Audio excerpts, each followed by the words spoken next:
Hello, our group presentation is on hearing impairment.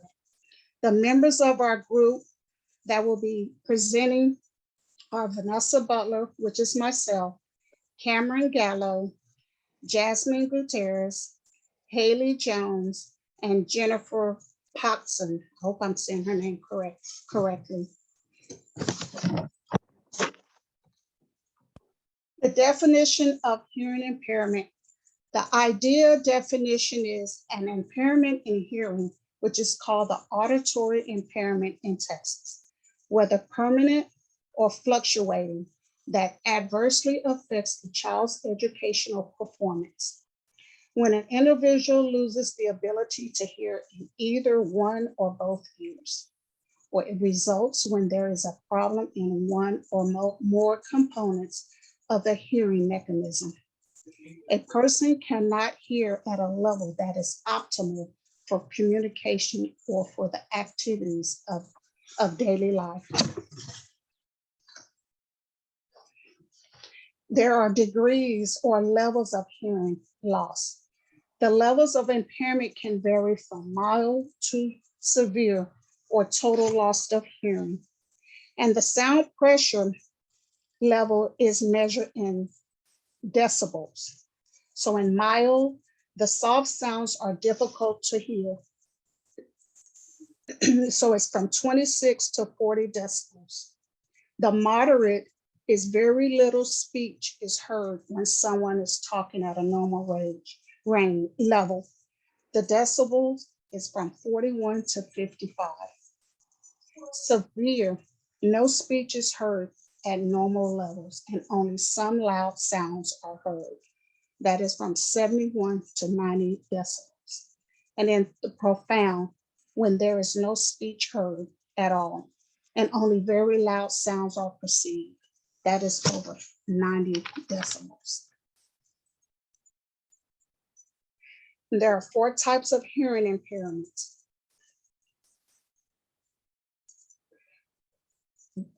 Conductive hearing impairment is when the outer part or middle ear is damaged. And there's a picture, the parts of component of the human ear. So you can see at the bottom is the outer ear, then the middle is the middle ear, and then at the top, those are the components. So as I go through explaining the different types, you can look on the picture to see what areas are affected. And as mentioned, the conductive hearing impairment is when the outer or middle ear is damaged. This can be medically treated. However, repeated conductive loss can affect children's language development. Sensory neural hearing loss is when there is damage to the inner part of the ear. In most cases, this is irreversible and cannot be healed. It affects oral language development. The mixed hearing loss is a combination of both conductive and sensory neural hearing loss. Hearing loss is due to a combination of issues in the outer, middle ear, and the inner ear. The central hearing loss are the results of a disorder or dysfunction in the central auditory system between the brainstem and the auditory cortex in the brain. Okay, so the characteristics of hearing impairment. So it's more response to vibration and touch than to speech and sound, more alertness to visual cues such as movement, little or no babbling during infancy, delayed speech language development, gestures rather than speaking, frequent requests to have things repeated, irrelevant answers to discussion at hand, below level academic performance, understands more when the speaker's face, deviations in speech, difficulty with speech, reading and writing skills, difficulty with interpersonal skills, language delay, and easily frustrated leading to behavioral difficulties. And the prevalences of hearing impairment include 1 in 8 people in the US, which is 13% or 30 million, aged 12 years or older has hearing loss in both ears. About 2 to 3 out of every 1,000 children in the U.S. are born with detectable level of hearing loss in one or both ears. Over 1.5 billion live with hearing impairment, and 1.2% or 71,903 students received special education services based on a classification of hearing impairments. And 3 celebrities that we have found with hearing impairment are Halle Berry, Marlee Matlin, and Bill Clinton. Interventions. Learning language. A person with a hearing impairment may need to attend speech classes, and it would be beneficial for the families to learn sign language. Special education. A child from the ages 3 to 22 diagnosed with hearing loss and having difficulty speaking is eligible for special education under the Individuals with Disability Education Improvement Act. Early hearing detection and intervention program. Tests infants and children identify hearing loss and have follow-up tests for those who fail. Some modifications, modified reading assignments, shorten length, adapt phonics-based instructions, modified writing assignments, shorten length, adjust evaluation criteria. And some accommodations is assistive listening devices. And then some evidence-based practice. Arrange the desks in a circular pattern so hearing impaired students can see their classmates. This is crucial because it allows students to read lips if necessary. Use lots of visuals and graphics, as most kids are visual learners, especially those students who are hearing impaired. Using these visuals and graphics will allow a better understanding of those lessons taught while still including those students who are hearing impaired. Repetition is key when it comes to teaching those students with hearing impairments. By repeating things constantly, you are allowing that student to become more familiar with the lesson, as well as allowing that student to be more comfortable in the classroom. All right, so before we get into support, I just want to clarify very quickly. My name is Jennifer Pogson. I know the name tag under my little box says that my name is Megan. I'm using a friend's laptop at the moment.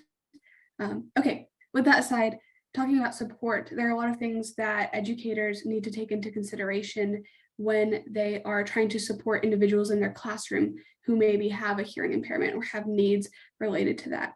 And support methods are best applied when the educator takes into account the following factors: communication needs in the child and family's preferred mode of communication, linguistic needs, severity of hearing loss and potential for using residual hearing, academic level, and social, emotional, and cultural needs, including opportunities for peer interactions and communication.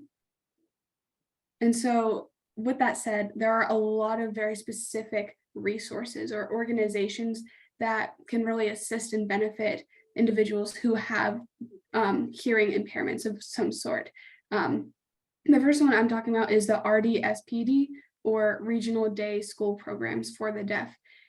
And this organization, they are heavily involved in trying to provide for individuals who have hearing impairments or needs towards that. And so the purpose of an RDSPD is to provide centralized support services for students who are DHH or deafblind. And these may include, but are not limited to, interpreting, auditory supports, physical therapy, occupational therapy, transportation, communication supports, services from a teacher of the deaf and hard of hearing, and any other related services necessary for a free, appropriate public education. Now, another support resource is the statewide leadership program. And statewide leadership is for students who are deaf or hard of hearing, and it provides leadership and staff development, as well as technical assistance and support to help Texas school districts meet the educational needs for students who are deaf or hard of hearing. And I really like this one because it shows that they're also providing training for people who do not deal with this form of disability. And so that's really helpful because it means that those who are not hearing impaired are able to best come up and support those who are hearing impaired. This last one, TSD, Texas School for the Deaf, they serve as a special public school in the continuum of statewide placements for students who are deaf or hard of hearing. And the statewide outreach center of TSD is a statewide resource to parents of these children and professionals who serve them. And fun fact, when I was a kid, before I got into college, I actually used to play sports with and against TSD. So it was really cool to get to interact with them and have that awareness built with them. Moving on, the next part is about the current resources of the Health and Human Services Office of Deaf and Hard of Hearing Services, or DHHS.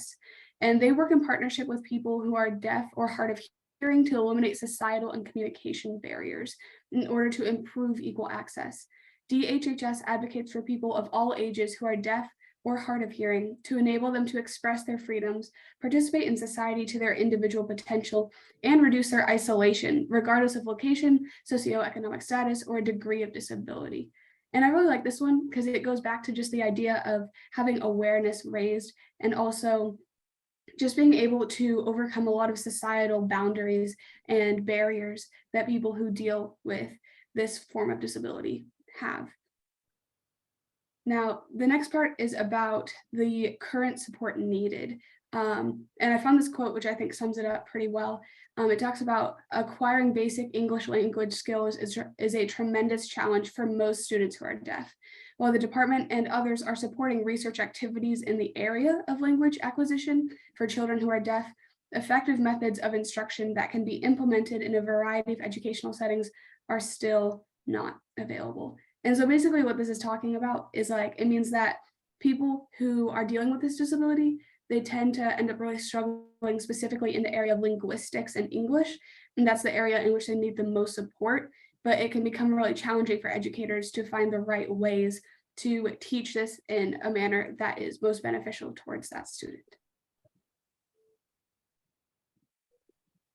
Okay, a few resources that I found were for parents were newborn hearing screenings, where basically when your child is born, you can just go take them to a doctor where they just search to see if there's any problems that will grow or that can grow in the future, and you just like search it like that. There was also the World Health Organization for deafness and hearing loss, and then there was the Hearing Industries Association. There was also American Speech Language Hearing Association, and then Centers for Disease Control and Prevention. It's basically like, that last one was basically for preventing like it from getting worse, like finding resources that can help your child in the future.